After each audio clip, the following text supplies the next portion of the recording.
Bonsoir. Avec tout ce qui se brasse au PQ depuis 2 semaines, il y en a quelques-uns qui craignent l'éclatement.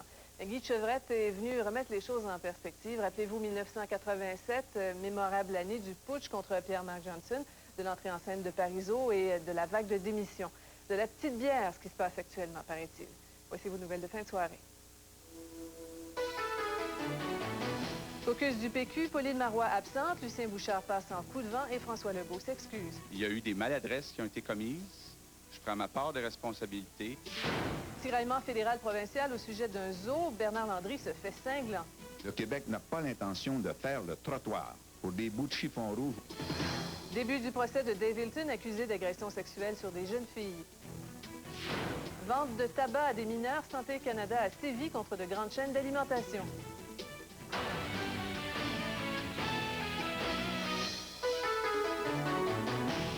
Réunion de famille drôlement importante pour les péquistes aujourd'hui à Lac-Beauport. Lucien Bouchard, qui se fait incroyablement discret, était là, mais pas Pauline Marois, qui avait, semble-t-il, d'autres chats à fouetter. Pendant ce temps-là, Bernard Landry se fait les dents. Il a montré de quoi il est capable quand vient le temps de défendre son territoire.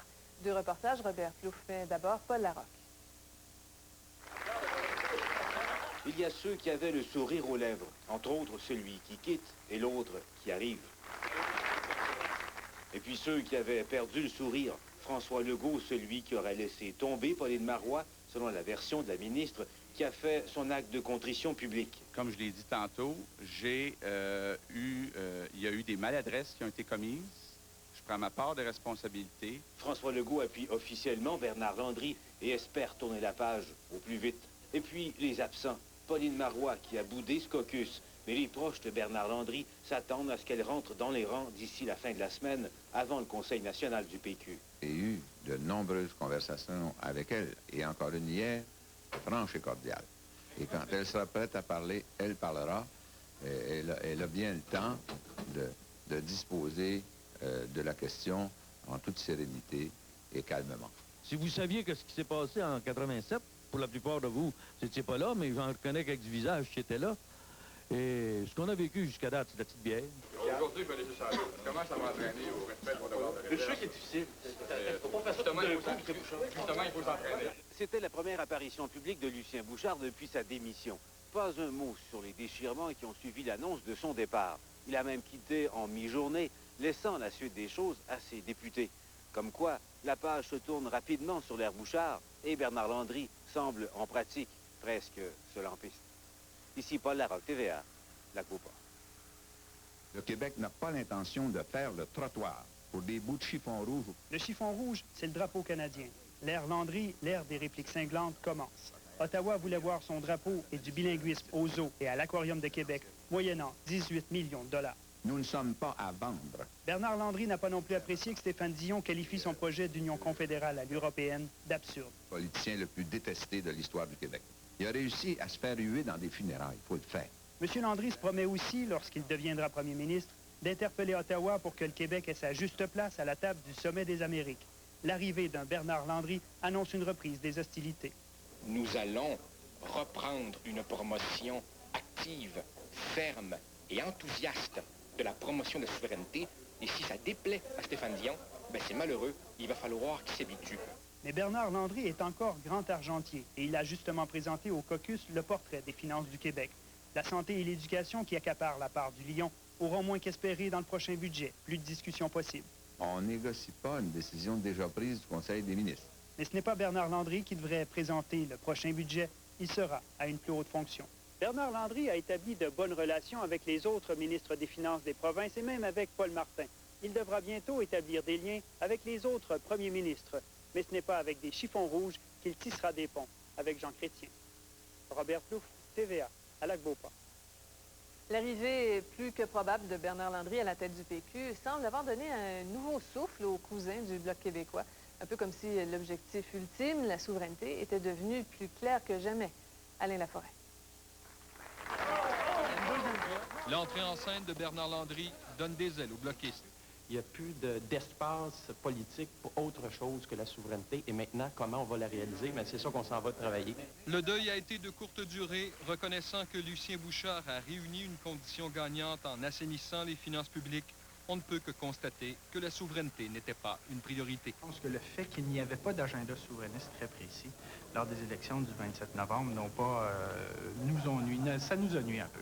Au cours des 3 prochains jours, les 38 députés bloquistes vont compléter le post-mortem de la dernière élection, mais surtout définir la stratégie des prochains mois.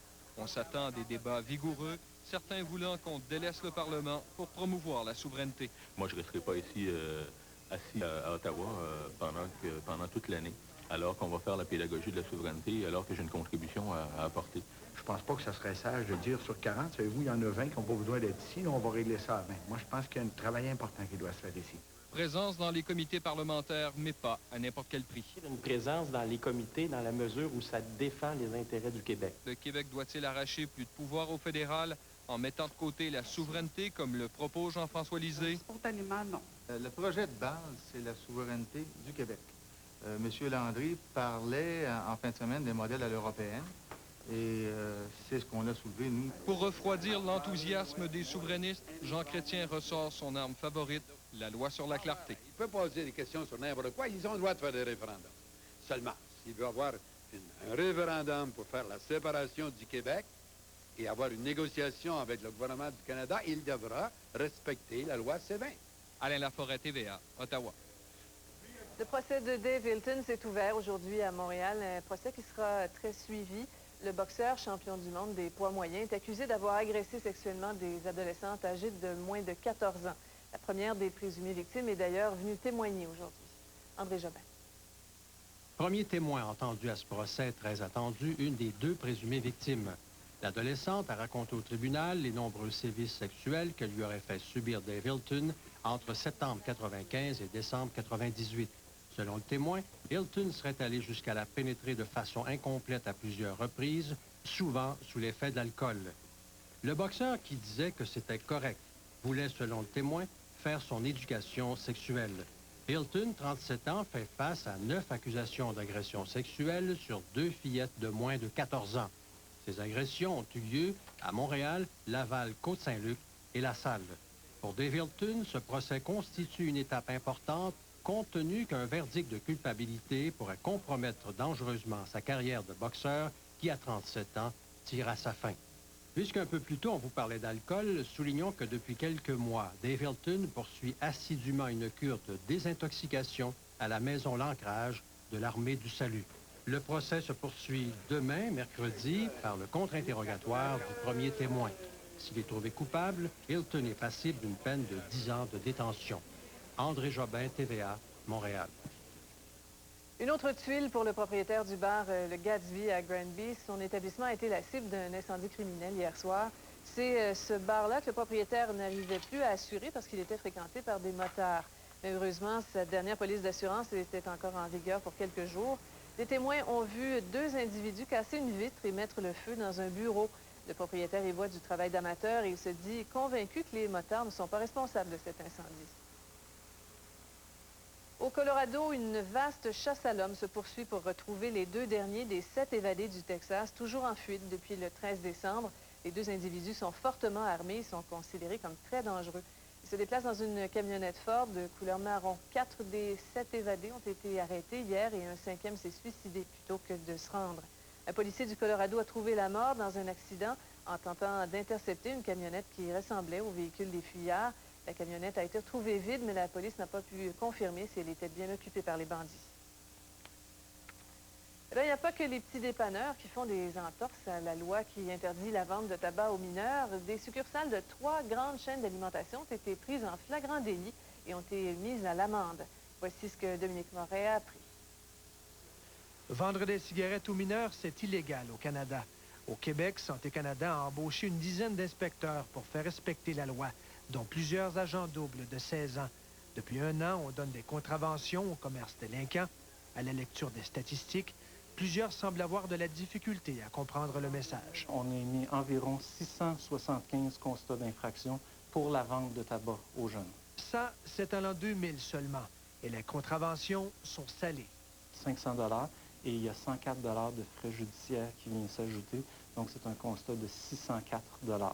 Dans chacun des cas, l'employé et le propriétaire reçoivent une contravention.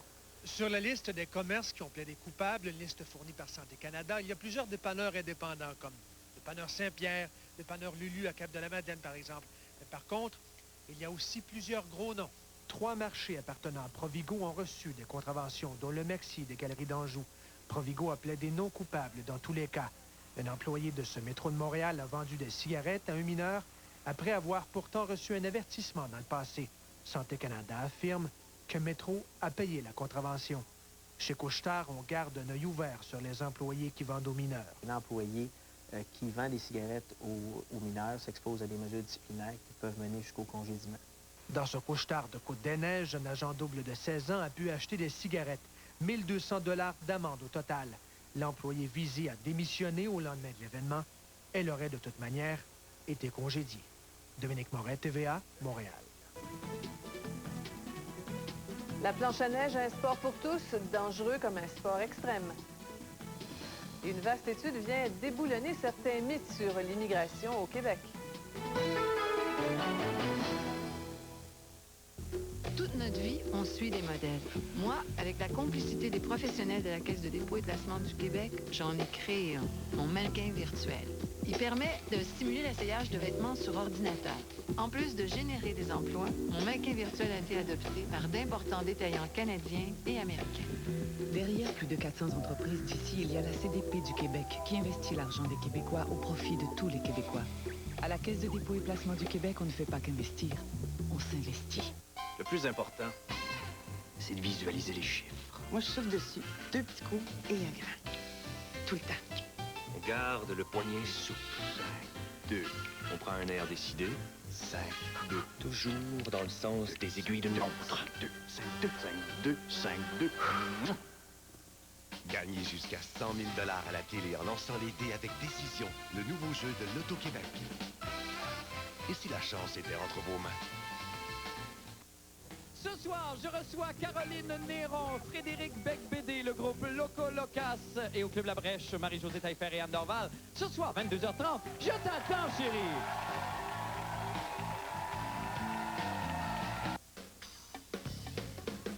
Chaque Accord possède maintenant de série un moteur Honda VTEC, exclusif, inspiré de la course, auquel s'ajoutent 20 nouveautés technologiques qui rendent l'expérience encore plus silencieuse. Et cela sans compter toutes les commodités que vous attendez de notre accord. Ça vous met en appétit? Pourtant, ce n'est que la cerise sur le gâteau. La mort tragique d'Alexis Lavoie, qui s'est tué dans un accident de planche à neige en fin de semaine au Mont-Saint-Bruno, a créé une véritable onde de choc à l'École internationale de Saint-Hubert. Ses amis ont confectionné aujourd'hui une immense carte de condoléances destinée à sa famille. L'adolescent de 16 ans n'était pas du tout téméraire. D'ailleurs, il portait un casque protecteur quand il a heurté un arbre en perdant le contrôle de sa planche. Alexis est la première victime québécoise d'un accident de planche à neige, un sport dangereux, il faut bien en convenir. Les radios sont normales. C'était une matinée tranquille au centre hospitalier Laurentien à Sainte-Agathe. Les journées de fin de semaine, comme samedi dernier, sont passablement plus occupées. On a eu 11 ambulances en 1h30 de traumatisés provenant de différents centres de ski, aussi bien des planchistes, de skieurs, mais majoritairement des planchistes. Le profil du planchiste qui finit sur une civière à l'urgence est simple à tracer. Il s'agit souvent d'un jeune ou d'un adolescent qui fait une mauvaise chute à cause de la vitesse ou en sautant. Les blessures qu'il s'inflige sont diverses. Ici, une fracture du poignet, c'est la fracture la plus fréquente que l'on retrouve chez nos planchistes. Là. Une fracture du genou, du plateau-tibial, une fracture de la hanche gauche, une fracture qu'on a retrouvée chez un planchiste suite à un saut. L'an dernier, 16 000 personnes se sont blessées sur une pente de ski au Québec, planchistes et skieurs confondus. Il y aurait 265 000 adeptes de la planche à neige au Québec. Tous ne sont pas aussi téméraires que celui-ci, mais chez les plus jeunes, le sport se veut avant tout extrême. Ils recherchent l'adrénaline, ils veulent sauter, ils veulent faire comme à la télévision. Les instructeurs ont aussi remarqué l'impact des jeux vidéo sur le comportement des planchistes. Dans leur monde, dans leur tête, ils visualisent qu'ils vont être capables de sauter la tête à l'envers, puis tout ça. Là, on tente de leur expliquer OK, bien, il y a une progression à respecter. Mais le désir d'épater les copains est parfois plus fort que la raison. Dominique Arpin, TVA, Saint-Sauveur. Les temps changent. Fini l'époque où les néo-québécois préféraient s'intégrer à la culture anglophone quand ils arrivaient chez nous. Une vaste étude réalisée sur 10 ans par des chercheurs de l'Université de Montréal démontre que les efforts d'intégration et de francisation des immigrants ont porté leurs fruits. André Ducharme. 10 ans après leur arrivée, les immigrants ne sont déjà plus des étrangers, mais des Québécois comme les autres. 80% parlent bien ou même très bien le français, contre 62% pour l'anglais. La francisation est un succès. La francisation n'est pas finie, mais on est sur la bonne voie. Des chercheurs de l'Université de Montréal ont suivi 1000 immigrants au Québec sur une période de 10 ans. Les conclusions de leur enquête brisent certains mythes sur l'immigration. La majorité des nouveaux arrivants s'est forgé des réseaux sociaux et a investi dans son éducation. Ils parlent d'abord français à l'extérieur de la maison. 60% utilisent seulement le français comme langue d'usage public, 20% l'anglais et 8% les deux langues. Même pour les nationalistes, il faut retenir que le Québec est une terre d'intégration qui fonctionne. L'enquête a été menée pour le compte du ministère des Relations avec les citoyens et de l'immigration. Le ministre se réjouit des résultats obtenus. Le fait que les Québécois contrôlent au moins 60% de ceux qui arrivent sur notre territoire cette sélection donne des résultats. Par ailleurs, la moitié des immigrants occupent déjà un emploi 15 semaines après leur arrivée. Dans l'ensemble, ils disent que leur situation personnelle s'est améliorée en venant au Québec. Ils travaillent dans les industries manufacturières à 29%, les commerces de détail 16,5% et dans l'hébergement et la restauration à près de 10%. Ils sont pris comme vous et moi dans la même société avec la même grandeur et les mêmes misères. Quand l'économie va mal, ils ont de la misère. Puis quand l'économie va bien, ça va mieux. Autre aspect intéressant, à leur arrivée, les immigrants s'installent majoritairement dans la ville de Montréal, dans des quartiers comme Côte-des-Neiges. Mais ils commencent à se disperser dès la 3e année. Et après 10 ans, on les retrouve un peu partout dans la grande région métropolitaine. André Ducharme, TVA, à Montréal. Alors, un petit peu de météo. Alors, Colette, du temps doux encore jusqu'à demain, mais après ça, le portrait va changer. Oui, exactement. Alors, ce qui se passe, c'est qu'il y a une masse d'air doux qui touche tout le Québec, accompagnée d'une masse de nuages également. On pourrait avoir des précipitations sous forme de neige, mais vraiment pas d'accumulation, et ça jusqu'à demain en mi-journée. Par la suite, de l'air plus froid va envahir tout le Québec. Alors, restez avec nous, je vous donne tous les détails plus tard. Au retour, Petro-Canada, des profits records de près de 900 millions l'an dernier.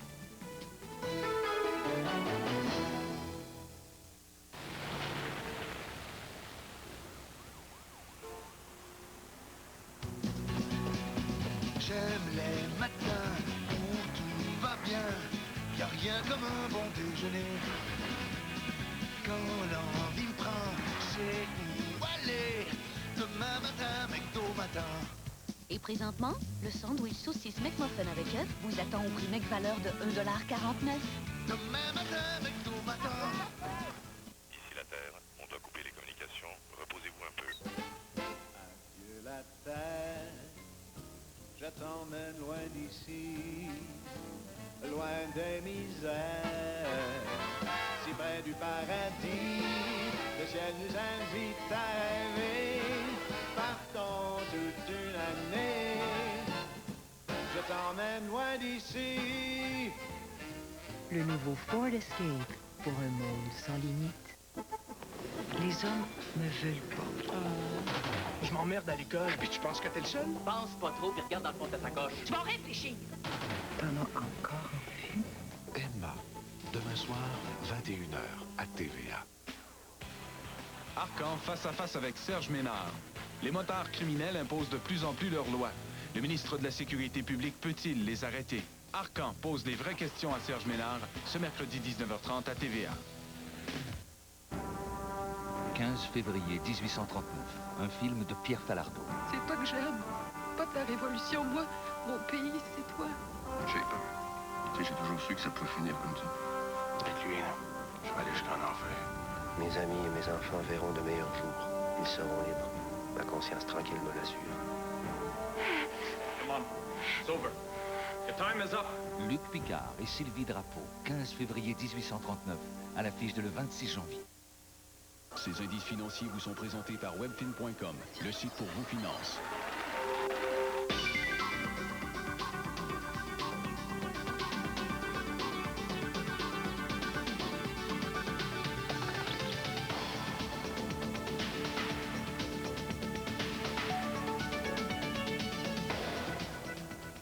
Et la Banque du Canada a réduit son taux d'escompte d'un quart de point à 5,75 %. Les grandes banques ont rapidement emboîté le pas en réduisant leur taux préférentiel, également d'un quart de point, le faisant passer à 7,25 %. La Banque centrale veut comme ça contenir l'effet de ralentissement économique et garder l'inflation aux environs de 2 %.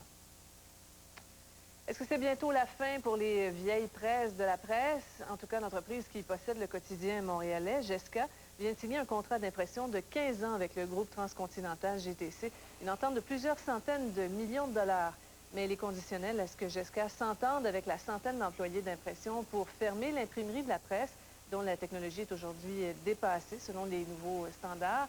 Le syndicat affirme qu'aucune entente en ce sens n'est en vue. Petro-Canada a réalisé en l'an 2000 des profits records de 893 millions de dollars, soit presque 3 fois plus que le précédent sommet de 306 millions atteint en 1997. L'ancienne Société de la Couronne, dont Ottawa détient encore une part de 18 %, a enregistré des performances records dans toutes ses activités, tant dans la production et l'exploration que dans le raffinage et les stations-service. Les actions de Petro-Canada à la Bourse de Toronto ont clôturé en hausse de 75 cents à 35,60 $. Eh bien, la partie de bras de fer se poursuit entre Métro et ses marchands propriétaires qui craignent que l'entreprise ne soit vendue à des intérêts non québécois. Cette fois, les marchands brandissent un sondage réalisé en fin de semaine qui démontre que 6 Québécois sur 10 veulent que Métro demeure québécois. Monique Grégoire. Jarislowsky Fraser est le plus gros actionnaire de Métro. Ses conseillers en placement possèdent plus de 8 millions d'actions. Des actions qui vaudraient plus cher si Métro était vendu, selon le président de Jarislowsky Fraser.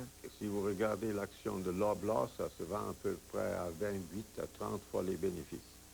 Tandis que le titre de Métro, ça se vend à peu près à 12 fois les bénéfices. Mais si Métro était vendu, la valeur de l'action monterait en flèche. Mais 59 % des Québécois sondés par Baromètre trouvent, eux, inacceptable que Métro soit vendu à des intérêts à l'extérieur du Québec. Et 59 % seraient même d'accord pour que le gouvernement du Québec intervienne si c'était le seul moyen d'empêcher la vente. Mais Serge Gadebois estime que la vente de Métro ne serait pas pire que celle de Provigo ou d'IGA. Et est-ce que les consommateurs de IGA et de Provigo sont pénalisés? Qu'est-ce que vous en pensez? Bien, écoutez, moi, je pense qu'on est en compétition. Je pense pas que personne soit pénalisé. Stéphane Jarislowsky, lui, attache peu d'importance à ce que Métro soit québécoise. Moi, j'y tiens pas au nationalisme personnellement. Je sais qu'il existe. Je sais que si on gratte un Québécois un peu, on découvre le nationalisme. Mais à la longue, je crois que c'est comme l'Église ici au Québec, c'est quelque chose qui, quand on se sent bien dans sa peau, va disparaître. Les marchands Métro qui sont propriétaires de leurs magasins s'approvisionnent dans les entrepôts de la compagnie Métro. Si les prix d'entrepôt augmentent, leurs profits diminuent. Mais les profits de la compagnie, eux, augmentent pour le plus grand bonheur des actionnaires. Les intérêts des marchands propriétaires et des actionnaires sont donc contradictoires. Mais bien sûr, si tous les magasins appartenaient à la compagnie Métro, il n'y aurait pas de contradiction. Et justement, les marchands propriétaires craignent que si Métro est vendu, ils vont disparaître pour de bon. Monique Grégoire, TVA, Montréal. Comble de malheur au Galapagos, une seconde brèche s'est ouverte dans la coque du pétrolier Jessica qui s'est échoué vendredi dernier devant l'île de San Cristobal, ce qui a provoqué une autre fuite alors que 160 tonnes de carburant se trouvent encore dans les soutes du navire. Mais il y a toujours de l'espoir. L'immense nappe de pétrole déversée au cœur de cette réserve écologique naturelle dans le Pacifique dérive vers le nord, hors de l'archipel. Et il faut être prudent, les 500 secouristes sont gênés par des courants très forts dans leur lutte contre la pollution.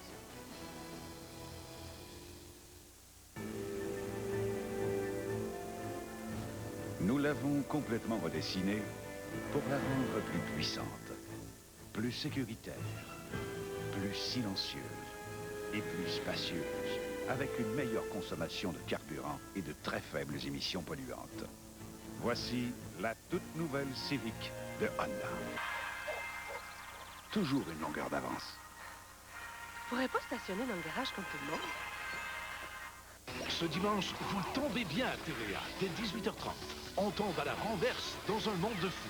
À 19h, une tombée de gag à juste pour rire. Une femme qui met des sous-vêtements transparents, c'est sensuel et sexy. Un gars qui met des sous-vêtements transparents, façon finie. Le monde est foqué. Et à 20h, personne ne veut tomber de la falaise de la mort. Ne le tue pas tant que tu n'as pas l'argent. Avec Sylvester Stallone. C'est terminé pour lui. Il est encore vivant. Ce dimanche, dès 18h30, on tombe sous le charme de TVA. Le plus important, c'est de visualiser les chiffres. Moi, je souffle dessus. 2 petits coups et un grand. Tout le temps. On garde le poignet souple. 5, 2. On prend un air décidé. 5, 2. Toujours dans le sens des aiguilles d'une montre. 2, 5, 2, 5, 2, 5, 2. Gagnez jusqu'à 100 000 $ à la télé en lançant les dés avec Décision, le nouveau jeu de l'Auto-Québec. Et si la chance était entre vos mains?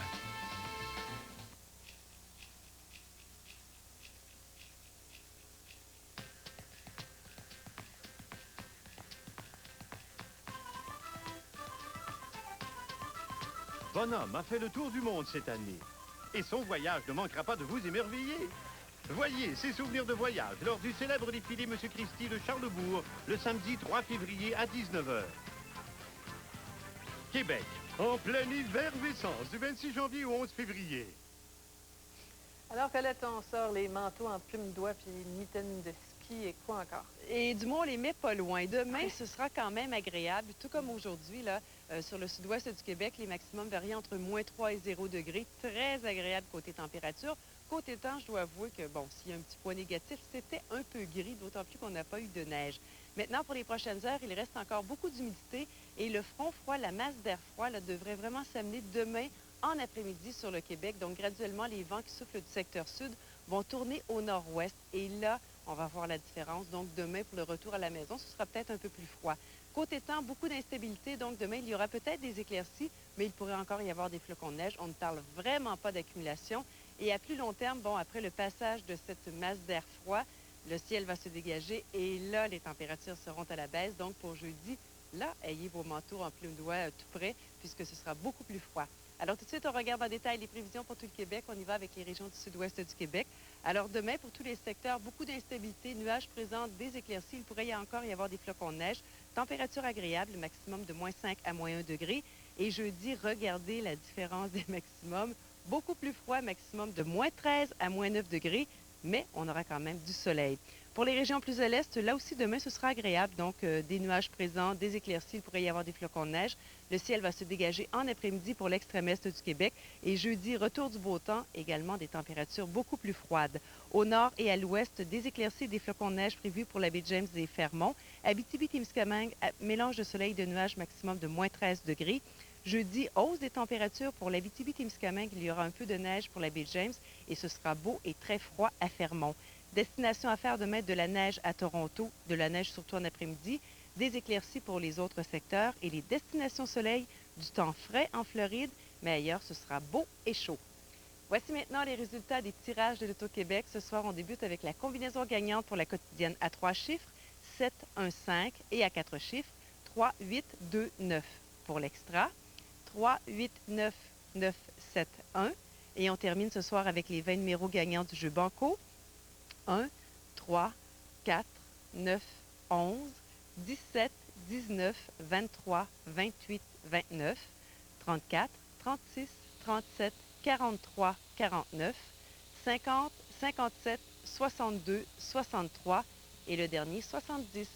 Alors voilà, demain, là, vous pourrez profiter d'une autre belle journée, les températures, belle journée. Température douce du moins, en attendant des températures beaucoup plus froides pour jeudi. Voilà tout. Merci Colette. Au revoir, bonne nuit. C'est tout pour nous. Merci de votre attention. Après le journal qui suit, c'est le Grand Blond qui reçoit Caroline Néron et notre collègue Justine Cazin. Bonne nuit.